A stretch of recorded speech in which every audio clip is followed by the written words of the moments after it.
Nah, setelah teman-teman telah menonton video tersebut, maka tahukah kamu bahwa suara sirene ambulans yang terdengar lebih tinggi saat mendekat dan lebih rendah saat menjauh merupakan suatu fenomena penting di dalam ilmu fisika.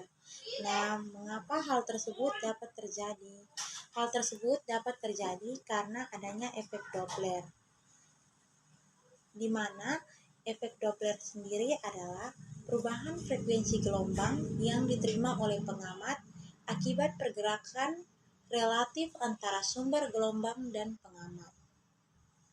Fenomena ini dapat terjadi pada gelombang bunyi maupun gelombang elektromagnetik.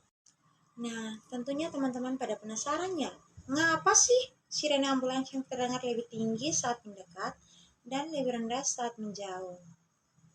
Jadi, ketika ambulans bergerak mendekati pendengar, gelombang suara yang dipancarkan oleh sirene mengalami pemampatan, sehingga jarak antara puncak gelombang menjadi lebih pendek. Maka frekuensi suara yang diterima oleh pendengar meningkat. Akibatnya suara sirene terdengar lebih tinggi dibandingkan frekuensi aslinya. Sebaliknya, saat ambulans menjauh, gelombang suara mengalami pemanjangan, sehingga jarak antara puncak gelombang menjadi lebih panjang, maka frekuensi suara yang diterima oleh pendengar menurun. Akibatnya suara sirene terdengar lebih rendah dibandingkan frekuensi aslinya. Selain itu, ada juga faktor yang mempengaruhi efek Doppler pada suara sirene. Nah, faktor-faktor itu antara lain: yang pertama, kecepatan sumber bunyi. Jadi, semakin cepat ambulans bergerak, semakin besar perubahan frekuensi yang dirasakan oleh pengamat. Sehingga, jika ambulans bergerak sangat cepat, efek Doppler akan lebih terasa. Yang kedua, kecepatan pendengar. Jika seseorang bergerak menuju atau menjauhi ambulans, frekuensi suara yang diterima juga akan mengalami perubahan. Yang ketiga, kecepatan bunyi di udara. Kecepatan rambang gelombang bunyi dalam udara dipengaruhi oleh suhu dan kelembaban. Udara panas membuat suara merambat lebih cepat dibandingkan udara dingin.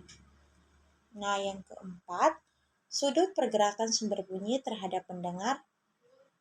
Nah, di sini jika ambulans bergerak langsung ke arah pendengar, perubahan frekuensi akan lebih terasa dibandingkan jika ambulans bergerak dalam jalur diagonal. Yang kelima, refleksi dan hambatan bunyi.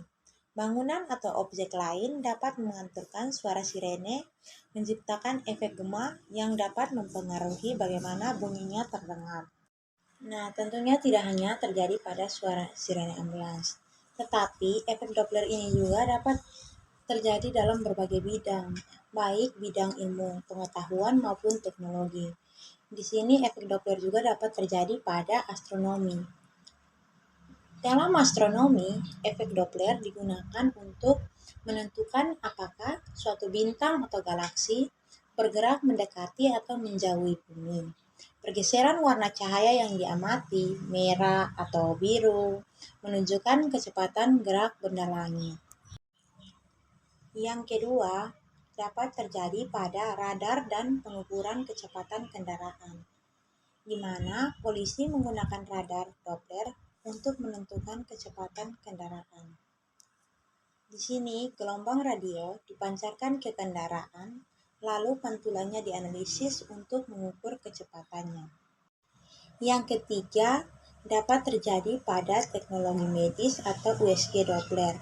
Di dalam dunia medis, USG Doppler digunakan untuk mengukur aliran darah dalam tubuh manusia. Dengan cara ini, dokter dapat melihat seberapa cepat darah mengalir melalui pembuluh darah. Dan yang terakhir, terdapat pada akustik dan perancang ruang. Dalam desain akustik, efek Doppler dapat dimanfaatkan untuk meningkatkan pengalaman audio dalam konser dan studi rekaman.